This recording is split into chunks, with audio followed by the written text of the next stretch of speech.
as we're now joined by the head coach of the Lions, Coach Jim Yarbrough. And Coach, thanks for joining us. Thank you. First off, congratulations on the win tonight.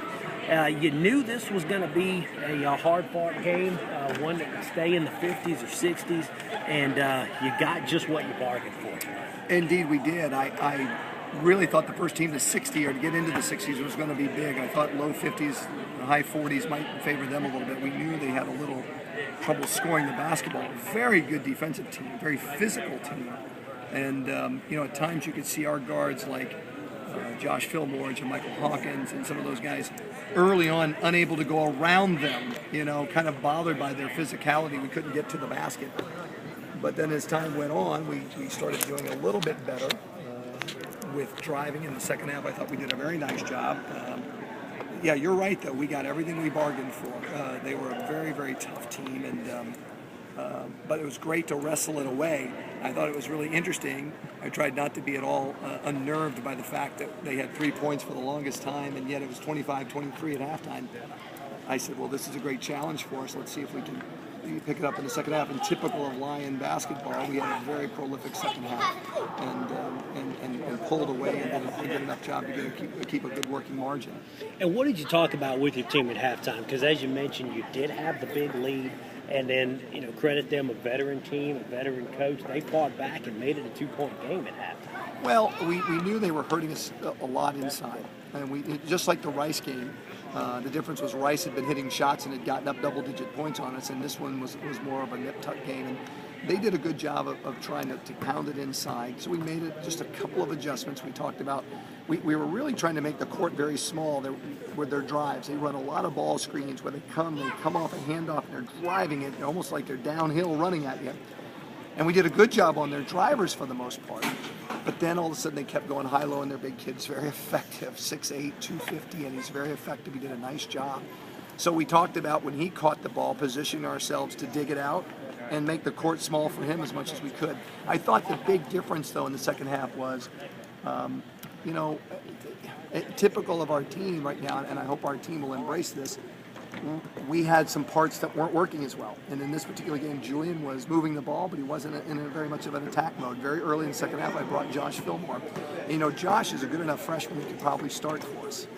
But I've got some veterans that I want to keep them. They've earned that right. And I love Josh's mentality and his energy coming off the bench.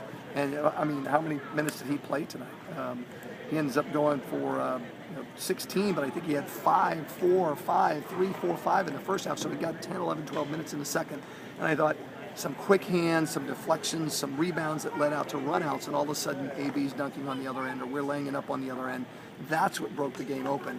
You needed to get some of those plays. We needed to make plays that mattered. In the first half, I thought tip-backs, layups, free throws. And still, I look at this team is not clicking on all cylinders offensively yet, not even close.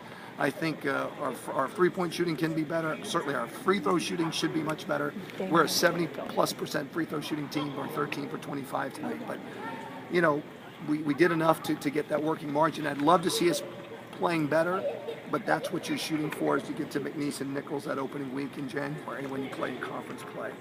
And before you get there, you go to North Texas this weekend. And you're only you don't want to look too far ahead. Yep. What can we expect to see from those guys once we get over there? Well, tonight's game was so important because you don't get very many home games in non-conference play the way we play. And the next 2 road games are playing against Conference USA and the SEC again. And then you get another home game right before exams. And then it's the SEC again. And then it's the Ohio Valley after that with 2 road games. So this one was really important for us. And, I think both of the next 2 games are gettable, but the margin for error is very small. If you make errors, you get behind, and you got to come back from behind. That's just difficult to do, and you get fatigued, and then it's 2 games on the road. So what I'm hoping we can do, I thought we had some bad turnovers. A team like Arkansas in North Texas, they're athletic, and you say, gosh, that bothers me a little bit. We had 10 turnovers in the first half, 3 in the second, which was great. But we were moving the ball very well. Most of the first half, the ball moved. We were very patient. We looked for good shots. I love how the team's responding. But my goal, our goal, is to continue to get better defensively, control the boards better, not get driven, keep the ball out of the post. We have to become more stalwart defensively. We have to do a good job. Well, we only gave up 52 points, but we're playing against a team that doesn't shoot it as well. Other teams are going to shoot it better, and some of those looks they got tonight, they'll knock down. Now, we use that to our advantage tonight, but I'm looking against the teams.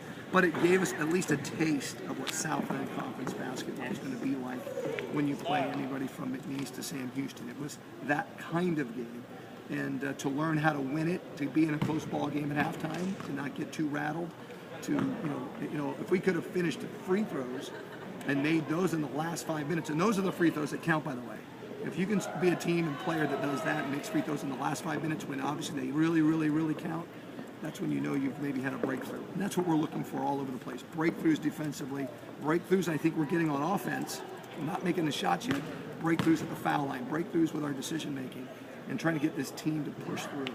You know, if you're going to go through the eye of the needle, which is what getting to the NCAA tournament's all about, you have to be very exact, but you don't want to kill their spontaneity and their ability to create either.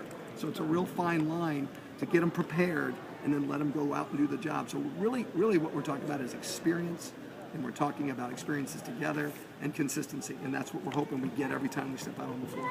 Well, Coach, congratulations on a great win tonight, and go get them this weekend over in Denton. A couple shout-outs before we get on the road. Hope everybody has a great Thanksgiving. Hope everybody has a great time, and I want to say happy birthday to my mother, whose birthday is today. I'm sure she'll be watching the ticker and or listening, and she'll be watching this interview too, probably critiquing my shirt color. You guys have a good weekend. Thanks, Coach. Thank you.